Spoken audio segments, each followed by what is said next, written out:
was Ms. Salas, she was convicted of 12 years at first. I believe the sentence was a 12-year sentence, but it was reduced to only a year. How is that possible? How does it even come about, especially based off the evidence that there is First in of this all, case? I want to tell that the sentencing is in the sound discretion of the judge. Only the judge sentences, they're totally responsible for that. As the state can ask for a particular sentence, we can offer reasons and proof why we consider a certain sentence appropriate, but ultimately, it's the judges and the judges alone what to sentence. In this case, I disagree with the court's sentencing. I respect the judge very much, but I think we all have a duty to protect children. Now, when a judge sentences, in this case, she looks at many things. She looks at the situation the defendant's in, his history, his situation. She looks at the victim and the victim's family situation.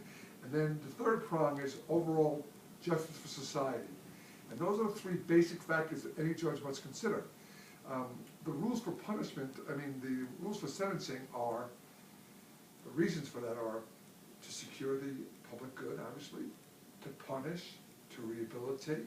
So there are several reasons why a judge, several process a judge goes through when he or she sentences. I believe, it's my personal belief, that in crimes of violence, there should be strict and harsh sentences. I also believe that when the most vulnerable of our society are the victims, and I'm talking about the elderly, the very young, the infirmed, the mentally handicapped, when they're victims of violent crimes, I believe the court should be very strict on the sentences they give in those cases. But I don't want to sit back as the DA and second guess what the judge does. I can certainly disagree with Judge Beyer, but I certainly won't criticize her. I think, though, it's good for all of us, for our community, for our society, for Diana County, to have people who are convicted of violent crimes serve significant jail time as a deterrent for future activities.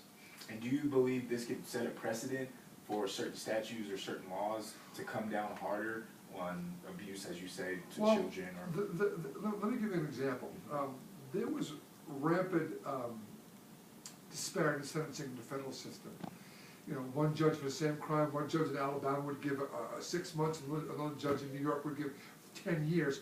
So they come up with the federal sentencing guidelines, which kind of takes a lot of the discretion away from judges.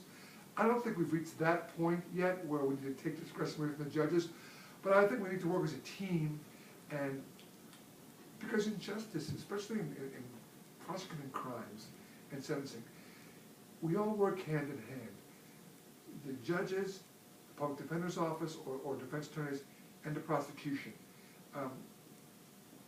By all doing our jobs and doing well, and being like-minded about where we want to be for society's sake. Now, obviously, the defense attorney wants to protect the defendant, the judge wants to do what's fair and right, and the prosecutor wants to see justice done.